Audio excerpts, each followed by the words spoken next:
at CES, Honda has revealed the Zero Series Saloon and Zero SUV here, and they showed off a more concept-y Zero Saloon just a few months ago that was very radical, and I was like, surely this is never going to make it to production. And then the one they showed this week, they say is 90% the production vehicle, which, I mean, the SUV is not super crazy, but that Saloon, the sedan especially, I can't believe that is actually going to be the production vehicle. I mean, 90%, the only things they're going to change are going to probably be the side mirrors, the wheels, and adding on some, more easy to use door handles. And otherwise it's probably like that is it. Which I have a lot of questions of how they're going to bring that to production like that. But, that's very exciting to see, and it looks fantastic. I love that the Saloon now has these little like eyelids that slide up. It's kind of, the modern equivalent to pop-up headlights, as best as you can do those in 2024 while still passing pedestrian impact safety standards and stuff. And so, yeah, I'm really shocked. I also love the wild, infinite effect you have for the taillights in the back there. Man, I mean, it's going to be sweet. I mean, they say this is going to be a Halo vehicle, so we will see, how they price this thing. I'll talk more about that in a second. But, I'm honestly just shocked they're planning to build it like this. Let me know what you think about that in the comments below. So as far as the sedan, though, we'll start with that one first. Inside, it also has a bunch of screens, a steering yoke, sporty seats, and a very airy cabin with lots of glass there. The infotainment is all new as well, running a new operating system called Asimo OS. And so that is an homage to their little robot that they've built over the past 2 decades here. And so this software is developed in-house by Honda, but there's not much else that we know about it so far. We also don't know much about the mechanical components of either of these, except that they'll have steer-by-wire, brake-by-wire, and adaptive suspension. And last fall, Honda did show off a few new electric motors and had just a few journalists that got to drive a prototype of this powertrain fitted into an Accord and a CR-V. And so, what we learned from that last fall was that there's a 241 horsepower motor that they have in a 67 horsepower motor. So you can pair those together for, lower horsepower all-wheel drive, or you can go really punchy, with the double 241s for, a lot more power, or I guess potentially even a super slow one if you want to do 2 of the 67 horsepower ones maybe. But they're also having a battery pack that they say is going to target about 300 miles of range. Nothing remarkable, especially for a vehicle that, by the way, is coming in early 2026 here for the SUV. But, we will see, again, where the EV segment is at that point. That might still be pretty competitive. But more impressively, they claim that this vehicle is going to be capable of level 3 autonomous driving.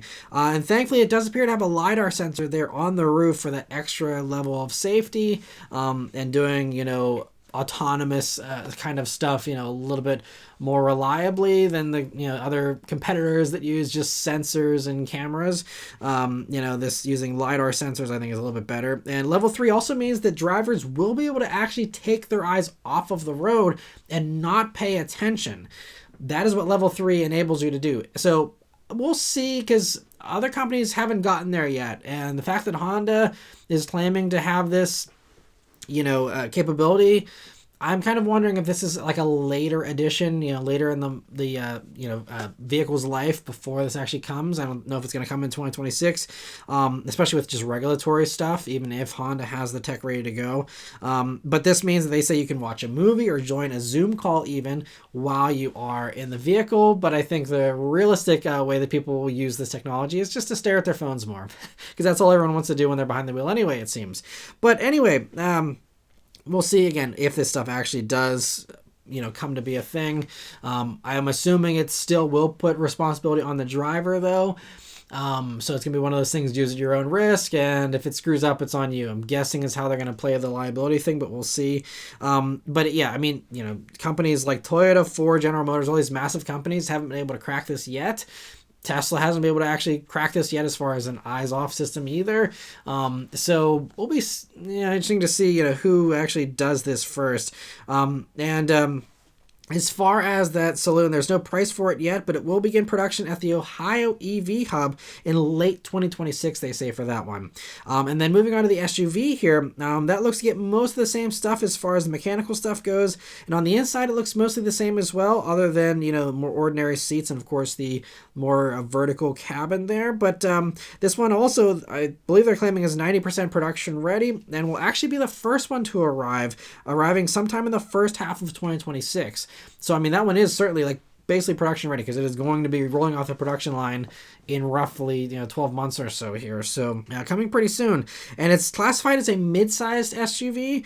So I'd expect it to cost around the same money as Prologue, maybe a little bit more, for a new generation, kind of vehicle. But, I would expect something around that price point, hopefully. If they go too expensive with these, then it's going to be really stepping on the toes of the Acuras and stuff. So I think they're kind of really boxed in as far as, how high these can go. The Saloon, maybe a little bit more so, but I think with the SUV here, they're really, hopefully not going to make the price crazy, but, we'll have to see.